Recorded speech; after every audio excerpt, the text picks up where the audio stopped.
माननीय सभापति महोदय, राज्यपाल के भाषण पे आपने मुझे बोलने का मौका दिया, इसका बहुत बहुत आपका धन्यवाद। आज बहुत देर से मैं सत्ता पक्ष के सभी भाइयों को सुन रहा था और आप लोग बहुत तारीफें अपनी सरकार की करते हैं। हम तो इसलिए नहीं करते कि वैसा काम नहीं हो रहा और वो आप भी जानते हैं। आज मैं माननीय सभापति महोदय आपसे अपने समाज, बुनकर समाज, जो हम जिस समाज से आते हैं, मुझे बड़ा गर्व महसूस होता है। और आज वो लोग दस्तकारी का काम करते हैं और पूरी दुनिया में, हर मुल्क में यहाँ का माल जाता है, जिससे हमारे देश की एक नामी भी बढ़ती है और हमारे देश का सम्मान भी बढ़ता है। क्योंकि आज ये तन ढकने का भी काम करते हैं। तो मैंने पिछले सदन में भी ये बात उठाई थी, माननीय श्रद्धेय मुलायम सिंह यादव जी की जब सरकार थी, वो मुख्यमंत्री थे, तो 70 रुपए मात्र पावरलूम का बिजली का बिल के लिए रखा था। आज इस सरकार में मैं समझता हूं 500 रुपए के ऊपर लिया जा रहा है। आज जो लोग इतना अच्छा काम दस्तकारी का करते हों और हमारे देश का नाम रोशन करने का काम करते हों, तो उनसे पैसा तो सही माने में जो लिया जा रहा था इतना ही लिया जाए, उससे ज्यादा न लिया जाए। ये मैं आपके माध्यम से सरकार से अपील करना चाहता हूं। और एक चीज को जहन में सरकार जरूर रखे कि आज ये बुनकर समाज सिर्फ मुस्लिम समाज के नाते, बुनकर समाज में एक कारोबार बिजनेस नहीं होता है। आज गृह क्षेत्र माननीय प्रधानमंत्री जी का आपके बनारस है, बनारस में भी जो हमारे हिंदू समाज के भाई हैं, वो भी इस काम से बहुत ज्यादा तादाद में पूरे उत्तर प्रदेश में जुड़े हुए हैं। ये किसी एक वित्त विशेष बिरादरी के नाते इसको न देखा जाए, क्योंकि इसमें सर्व समाज के लोग दस्तकारी का काम करते हैं, चाहे वो साड़ी बना रहे हो, चाहे वो चादर बना रहे हो, और ये पूरी दुनिया में माल जाता है यहाँ से। तो मैं ये चाहता हूँ उसका बिजली का बिल आपके माध्यम से सरकार खत्म कर दे। मैं चाहता हूँ, मेरी ये मंशा है और ये सभी के लिए बेहतर होगा। दूसरी चीज, मैं एक चीज और आपसे, बहुत ज्वलंत मुद्दा है, हमारे जो ओवरलोडेड ट्रक चलते हैं गन्ने के लदे हुए, और ये जस्ट डबल माल भरते हैं और आए दिन मैं समझता हूं हजारों की तादाद में, महीने में अगर आप इसकी गिनती कराएं तो हजारों की तादाद में घटनाएं होती हैं। ट्रक पलटता है, जिस गाड़ी, रिक्शे वाले, ठेलिया वाले, उनके सब घर उजड़ जाते हैं। तो आज उसका ओवरलोडिंग का सिस्टम पे बैन लगना चाहिए, ये सरकार को ध्यान देना चाहिए। इसलिए कि आज विकसित भारत का नारा अगर दिया जाता है और सरकार देती है, तो वैसे कुछ काम भी करना चाहिए, क्योंकि इंसान की जिंदगी से बढ़ के दुनिया में कोई चीज हो नहीं सकती। आज जब इंसान सुरक्षित होगा तभी सब कुछ संभव है।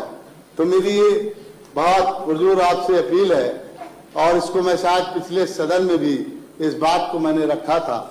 और मैं ये कहना चाहता हूं, कल भी मुख्यमंत्री जी परसों मेरे जनपद सीतापुर में थे।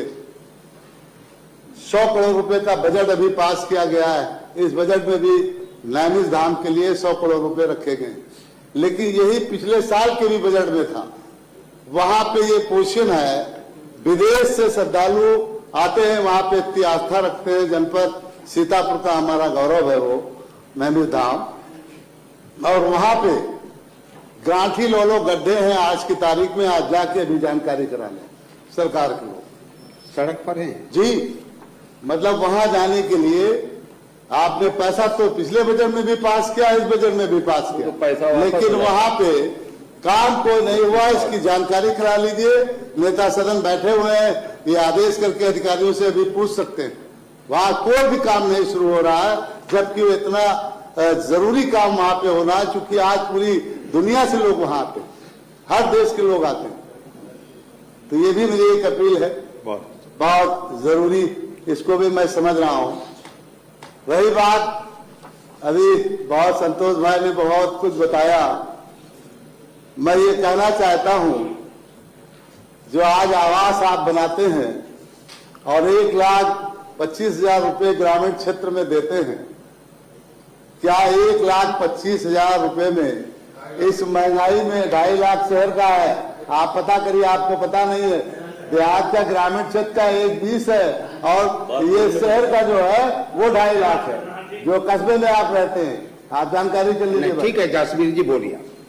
तो मैं ये पूछना चाहता हूं सरकार से आपके माध्यम से, क्या 1,20,000 रुपए में कोई आवास अच्छा बन सकता है? मैं तो नहीं समझता हूं कि बहुत अच्छा बन सकता है। आपकी जो लैटरिंग बनी हुई है, जो उसका आप कहते हो इज्जत घर हमने इतने बना दिए, आप जांच करा लीजिए आज किसी एजेंसी से, शायद 10% लोग उसको यूज नहीं कर पाते हैं माननीय दादा महोदय। इसलिए उसमें जब पानी नहीं तो यूज करने का मतलब ही क्या उसका? पहले तो पानी होना चाहिए, लेकिन पानी का जो ये नहीं, जो आपका ये जल जीवन मिशन जो आपने चलाया है, इस जल जीवन मिशन में इतना बड़ा घोटाला है कि शायद इस देश में इससे बड़ा कोई घोटाला नहीं हुआ होगा। सारी रोडों को आपने तहस नहस कर दिया, पूरे उत्तर प्रदेश की कोई रोड आपने बाकी नहीं रखी। और आखिरी में पानी बाथरूम तक नहीं पहुंचा पाए, घरों तक आज भी नहीं पहुंच पाया, रोड हमारे अलबत्ता सब खराब हो गए।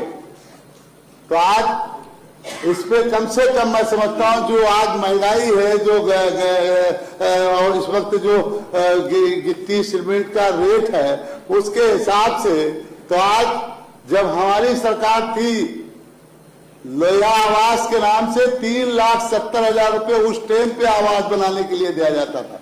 ये समाजवादी पार्टी की सरकार में आप उठा के रिकॉर्ड दिखवा लीजिए। 370 का एस्टीमेट उस टाइम था ग्रामीण क्षेत्र का लोया आवास का, आप दिखवा लीजिए जी। नहीं, जब 3,30,000 रुपये उस टाइम था, तो आज सरकार के कितने दिन हो गए हुए, उसके बाद कितना उसके ऊपर बढ़ना चाहिए। आप लोग बोलिए, आदत डालिए जासमीर जी, गरीबों का की आदत डालिए। ये जहाँ इतना अच्छा सुझाव हम आपको देंगे, आपको मिल नहीं पाएगा। सरकार में रहने के बाद मिलता नहीं है। जासमीर जी, नहीं, हम सुझावें आपको दे रहे हैं, हम कुछ कह थोड़े में, हम पुरानी सरकारों की बातों को बता रहे हैं। आप जो हरा चश्मा आपके लगा है, उस पर भी हम गौर करा रहे हैं, नहीं पा रहे हैं। जासमीर जी, आप तो पीठ को नहीं, तो मैं आपको कोई नहीं बोलेंगे। जब मैं बोलूंगा, जब बोलिए, नहीं बोलिए। मैं तो आपके कोई इसमें बात नहीं कर रहा, मैं तो एक उदाहरण दे रहा हूँ। दानेश्वर हमारे माननीय मुलायम सिंह यादव जी ने 3,70,000 रुपये में भी राष्ट्रीय अध्यक्ष माननीय अखिलेश यादव जी ने आवासों के लिए दिया, आवास बने। आपसे मेरा ये कहना है कि आज की महंगाई के हिसाब से, टाइम के हिसाब से कम 10 लाख रुपए में आवास बनाइए, तब बढ़िया आवास बन पाएगा गरीबों का, और तब विकसित भारत के आप सपने देखिए। अभी तो हमको खुद ही आप ही का रिकॉर्ड, आप ही का डाटा है ना कि अभी आप गल्ला दे रहे हैं। इनको गल्ला देने वाले लोगों को आप इतना आत्मनिर्भर कब कर पाओगे कि ये खुद गल्ला दूसरों को देने का काम शुरू कर दें। इनका बढ़िया मकान हो, लग्जरी मकान में रहते हो, ऐसा बनाइए, तब विकसित भारत बनेगा। ऐसे विकसित भारत नहीं बनेगा। यहाँ पे लड़ने का नहीं काम है, यहाँ पे हमको आपको इस पे मंथन करने के लिए जनता ने यहाँ भेजा है। इस मंदिर में जब हम बैठे हैं तो अपने दिल को ये ध्यान में रखा कि जनता ने बहुत जिम्मेदारी देके हमको, आपको, सब लोगों को इस सदन में भेजा। तो आज हमको यहाँ पे उसका मंथन करना चाहिए। आज उसके गन्ने का रेट बढ़ना चाहिए, किसान की जो पैदावार है उस पर रेट बढ़ना चाहिए। ये गल्ला कब तक के दे के पूरे उत्तर प्रदेश की जनता को आप वोट लेते रहेंगे और यही सब करते रहेंगे। इसमें हमको इसमें आगे बढ़ चढ़ के हिस्सा लेना चाहिए। कैसे ये लोग आगे बढ़ेंगे, कैसे ये देने वाले बनेंगे, लेने वाले के बजाय उनको देने वाला बनाने का काम कीजिए।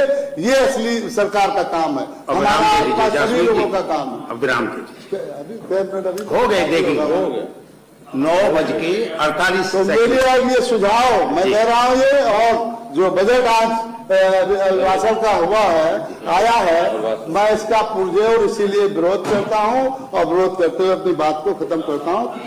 धन्यवाद धन्यवाद।